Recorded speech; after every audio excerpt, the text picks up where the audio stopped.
Hey guys, welcome back to Sparkman Homestead. My name is Krista, and today we are going to go out and kind of put the garden to sleep. I'm hoping to get Stephen to go and pick up some horse manure from one of our friends that live down the street from us. They have a couple horses, and yeah, I would like to have some manure to top coat my garden before we kind of cover it and put it to sleep. But before we head outside, I am actually peeling up some potatoes right now. For supper, I am going to be doing a crock pot meal because I plan on being outside for the majority of the day in my garden. I hate coming in after doing labor stuff and then having to cook a full supper. So I thought crock pot meal for tonight. Tonight's meal is going to be called Zuppa Toscanan soup. I am probably butchering that pronunciation. We call it Olive Garden soup around here. It is that soup that has that potato and sausage and bacon and spinach. I have, like I do with all my recipes, I have definitely modified it a little bit. So what I'm doing right now is I'm just cutting up some potatoes, and I am going to get some sausage. This is some hot Italian sausage that I bought from a local butcher. I'm gonna get this frying up, and then we are just gonna throw it all into the crock pot. And then it says that after, how long is it? After 4 hours to come back, and then we add, according to the recipe, it is spinach, but I actually add kale, and I have some frozen kale in the freezer that I wanna get used up before I start bringing in my new fall kale. So let's finish cutting up these potatoes and getting them all peeled, and then we will head outside. Actually, I thought before we head outside I would actually show you guys how I'm making the recipe. So we diced up some tomatoes. We like them to be like diced like this size, just because it is a soup. We like to be able just to eat them very easy. Now it says to add in 1 medium tomato to this pork as you are browning it, but as y'all know, Stephen does not like onions, so I am adding up my dehydrated onions. This is actually the onions that I put into the dehydrator and made powder that day with you guys. Yeah, it also says to add garlic. Let me go grab my garlic.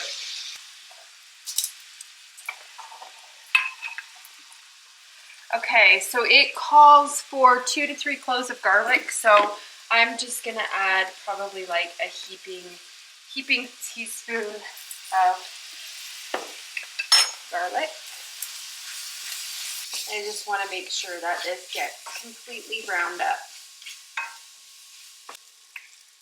That pork is looking pretty cooked. I've probably actually overcooked it. Oops. So we're just gonna add it to the Instapot insert with our potatoes. Just give it a quick little stir. Now this recipe does call for 6 to 7 slices of bacon. I don't have time this morning to make bacon. I have like little tiny bit left over in the fridge. I think one of these days I'm gonna do like a, down here I'm kind of cut off, sorry. I think one of these days I am going to do like a big kitchen kind of prep day, and I'm gonna make a whole bunch of bacon and just put it into the freezer. That way I always have kind of pre-cooked bacon for recipes, because I just don't like cooking it. It feels like that is a chore that takes a long time, so I usually don't add bacon to stuff, but I know that it does add quite a bit of smoke flavor. So we'll just stir that little tiny bit of bacon left. It does call for 32 ounces of chicken broth, so I am going to add a quart of my homemade chicken stock broth, bone broth. I don't know. Everybody calls it different stuff. Now I am going to add a little bit of salt and pepper to this. The recipe doesn't call for it, but I like to add it. Just give that a quick stir.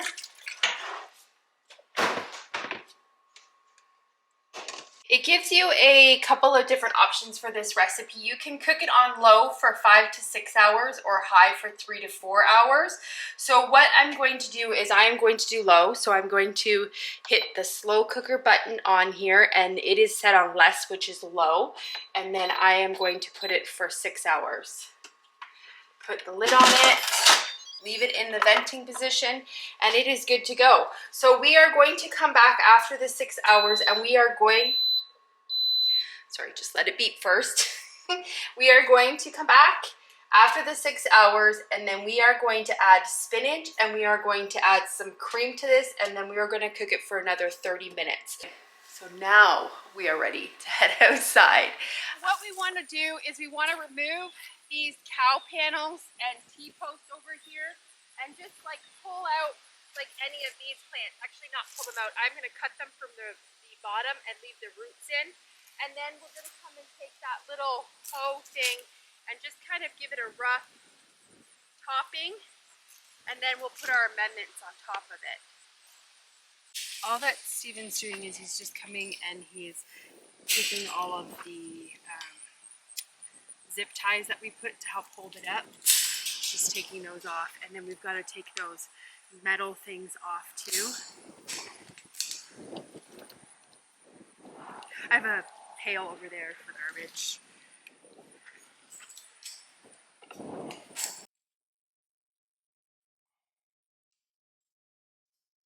we go. Take it off.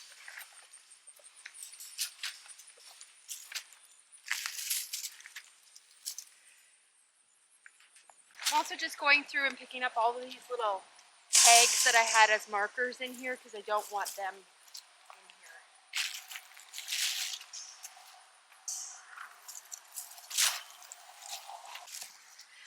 The reason we're taking these down is because next year I'm not actually going to have my tomatoes here. I'm going to try to put them over there.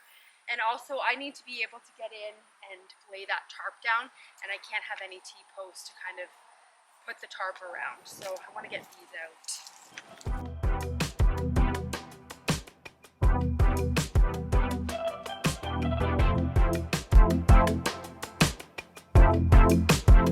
Anything that would poke through the tarp, I'm trying to get up. Like, see, this thing's pretty sharp and it would end up poking the tarp, and I don't want to do that.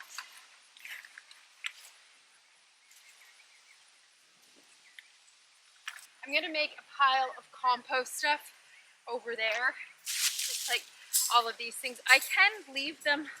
Actually, I might just end up putting them in a pile over there and then scattering them back over once we're done raking up all the leaves. So we are actually having a hard time getting these T-posts out because our ground turns to cement because we have the clay soil. So we're trying to use the tractor bucket to pull the T-posts out. So yeah, let's see how this ends. It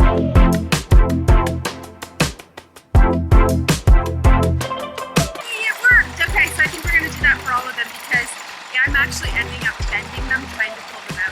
So we're going to do that for all. There's only 6 of them.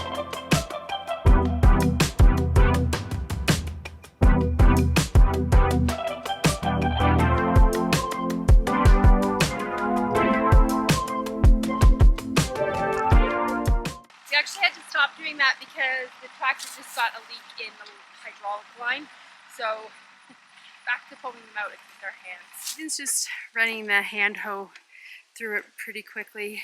It's not really necessarily tilling it up, but we have really big like sunflower things in there, and I don't want the tarp to get ripped, so we're just running that through to get any of the big kind of things that are stuck in the ground out. Plus, it is like the soil is really rock hard, so I want to get it kind of opened, aerated a bit so that we can put the compost on it and it'll just kind of absorb that compost while it's covered up.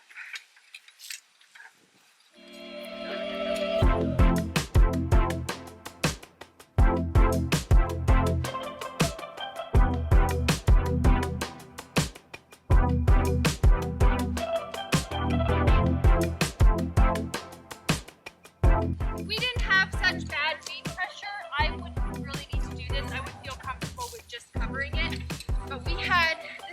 our second year growing back here, and we had such bad weed pressure. You'll be able to see over here that I kind of need to do this to get this amended for next year.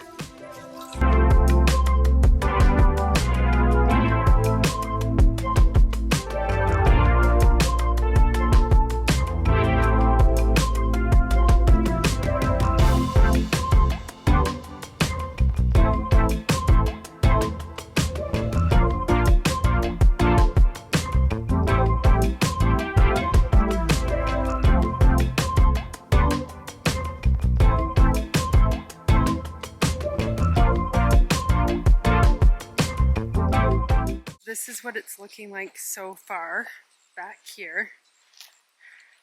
We are just, we actually, it's hard to see because of the shade now from this tree, but you can see where he's kind of plowed and where he hasn't.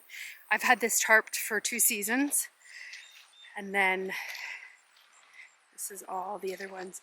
I normally would not be doing this, but we had such insane weed pressure that I have to get all these weeds up, because I do not want them to grow over the winter. So we're just going to go and have some lunch now, and then come back out, and then we're going to lay compost like chicken mulch, leaf scraps, all that stuff. We're going to lay on top of this, and then we are going to tarp it all. I am going to actually take a measurement too, because I don't even know how much garden space this is back here. All right, we are headed to go and pick up some manure from our friend's house so that we can get that bed all amended today. It was awesome. She just called us. They just got home. So she just lives down the street from us, and I'm sorry if it's bumpy, guys. I'm just holding the camera here. Yeah, so they just got home, so we are headed down the street to pick up some horse manure so that we can lay it on top of that back garden. So this is the pile. It is rich compost. It is mixed with pine shavings, but that is fine. It's going to have all winter to decompose underneath that tarp. So, yeah, super rich. Will be very good for the garden.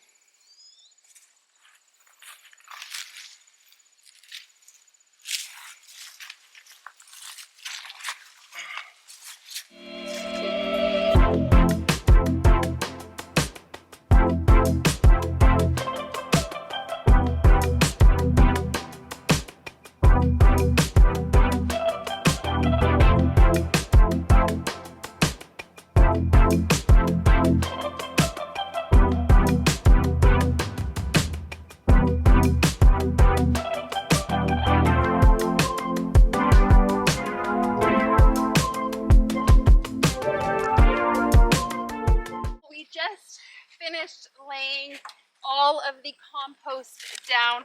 I was gonna put leaves on it, but to be honest, I am so exhausted. We've been out here all day. All I'm doing now is just sprinkling some garden lime on top of this bed, and I'm gonna rake it in. The reason is because we are using compost with pine shavings. I really don't want this soil to end up being too high in a pH come next year. I know it will break down, but I'm just using the garden lime to kind of help balance it out. So fingers crossed that that works. It also does say that it adds calcium and magnesium back into the soil, so I kind of want to give it a chance for that to work all winter long, and then that way come spring it should hopefully all be decomposed. So I'm just going to finish laying this down. It is really windy out today, so it is kind of blowing all that way.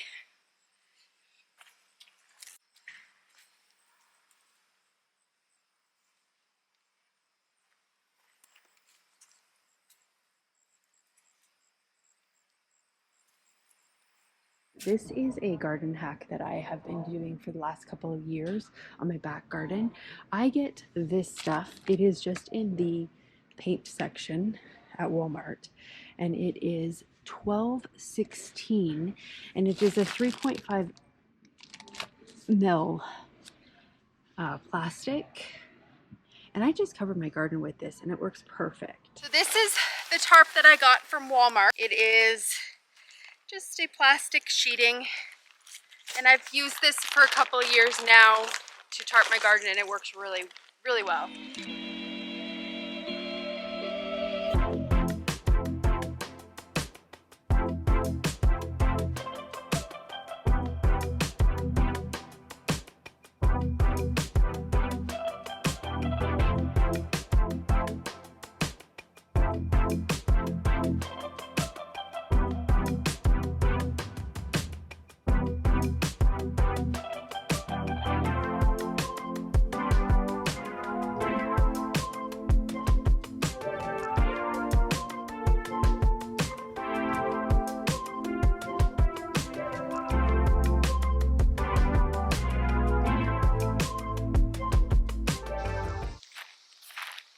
So I'm just putting these pallets down the center. We live in kind of a straight line wind area, like the winds come this way.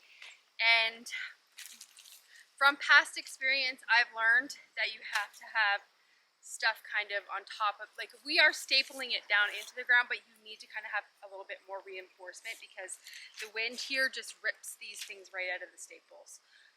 In the future, I want to get some sandbags so that we can use it to go along the edges, but for now, we are using what we have available, and these work perfect. They do kind of the same thing as a sandbag, so we are done. The garden is officially put to bed, and the sun is setting in the background.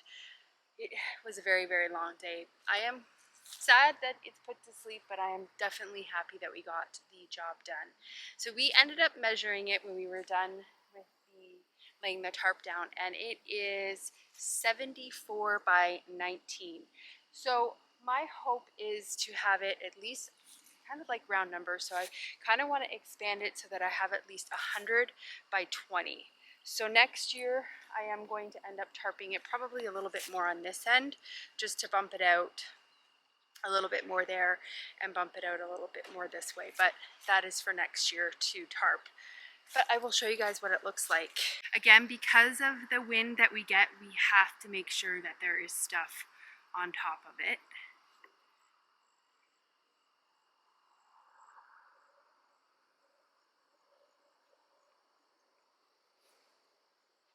Completely covered. So we have a good layer of compost underneath there and some lime, and then I'll pull it up probably March and then kind of assess from there if I need to top dress it with a little bit more compost. Let's head inside now because I am starving, and I'm sure Steven is starving, and I need to finish that soup.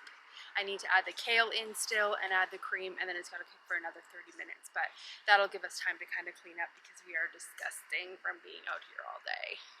It has actually been done cooking for about an hour and 20 minutes, so I'm just gonna give it a quick stir and then put in the other ingredients.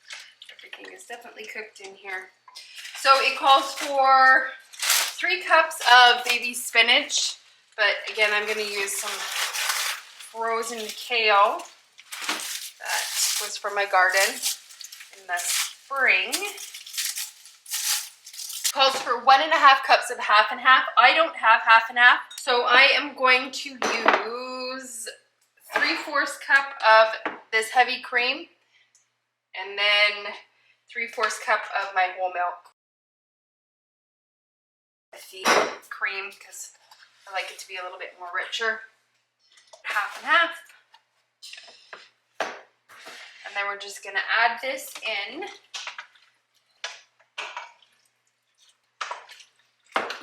We're going to cancel, and we're going to put the lid back on, and we're going to go slow cooker. And then it says to put on high. So we need to put to normal on here for high, and then we're going to put it in for 30 more minutes. I am going to go and get cleaned up because I'm so dirty. Has 12 minutes left. I'm going to grate some of this. I'm going to grate some of this Parmesan cheese on top of the soup when it is finished, but I just wanted to thank you guys for watching, and I hope you enjoyed this video. And if you did, give it a thumbs up and subscribe. And I hope you guys have a good night or day whenever you're watching this. And I will see you on the next video. Bye, guys. There's my soup. And then I got some sourdough bread and a homemade pomegranate kombucha. I'll just put some Parmesan cheese slices on top of it. But that's what the soup looks like. Super yummy.